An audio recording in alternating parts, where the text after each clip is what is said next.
Majelis Tinggi Inggris kembali menyoroti pendudukan Indonesia di Papua telah mengakibatkan perampasan hak menentukan nasib sendiri, pelanggaran hak asasi manusia, pembunuhan di luar hukum, perampasan sumber daya alam, penghancuran alam, dan diskriminasi. Majelis Tinggi Inggris pada kesempatan itu, yang kesekian kalinya mendesak Komisi Hak Asasi Manusia Perserikatan Bangsa-Bangsa atau PBB untuk mengunjungi Papua. Sorotan tersebut disampaikan Majelis Tinggi Inggris pada 15 November 2024 lalu. Sorotan Majelis Tinggi Inggris telah dipublikasikan melalui sejumlah media internasional. Hingga saat ini, belum ada respon dari pemerintah Indonesia. Berikut ini kutipan pidato Majelis Tinggi Inggris sebagaimana dipublikasikan melalui kanal YouTube Free West Papua Campaign Belanda. Since Indonesia invaded and occupied West Papua, there have been the most appalling human rights atrocities. Perhaps as many as 200,000 people have been killed. Particularly worrying at the moment is the way West Papua is being repopulated by people from Indonesia, so that indigenous population are in danger of becoming a minority in their own country. The world doesn't know about this because Indonesia refuses to allow the press in, NGOs in, or human rights commissioners. What further steps could the government take to press the Indonesian government, and what further steps might it take actually with the UN itself, because this situation has gone on far too long. The abuse that's going on, deliberately so, is really very terrible. If the government is going to be consistent with its policy, should it not be doing something more than just talking to the ambassador from Indonesia? We've seen elsewhere that it's prepared to stop trade. There's £3.5 billion of trade going on with Indonesia each year.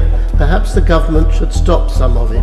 About the Indonesian colonisation of West Papua, which, as the noble and Right Reverend Lord said, have led to the deaths of tens of thousands amongst the indigenous population. Will the government do all it can to stir the international community into action on this matter?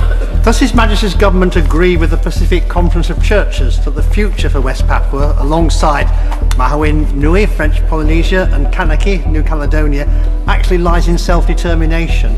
And if so, what conversations has His Majesty's government had with the Indonesian government to put the case that they should give freedom to those territories they have invaded and annexed? I'm sure the Noble Lady the Minister is aware that the alien and invasive crop of palm oil that was imposed on the people of West Papua little more than a decade ago has caused enormous destruction, is very much associated with the human rights abuses that Noble Lord Lotta Harries raised in his initial question.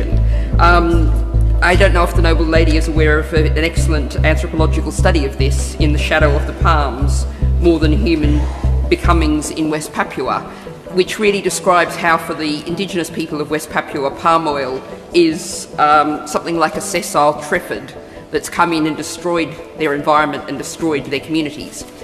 Can the Noble Lady the Minister assure me that there is no palm oil from West Papua coming into the UK? Been briefed of the Human Rights Watch report from September, which recommended that the Indonesian government unconditionally release West Papua and other detainees in exercise of their fundamental political rights, but specifically for the new Indonesian government just formed to permit UN rights monitors to visit West Papua. This would be honouring a commitment that the previous Indonesian government gave in 2018 but have yet to honour. Has His Majesty's government specifically asked for that latter point with the new administration?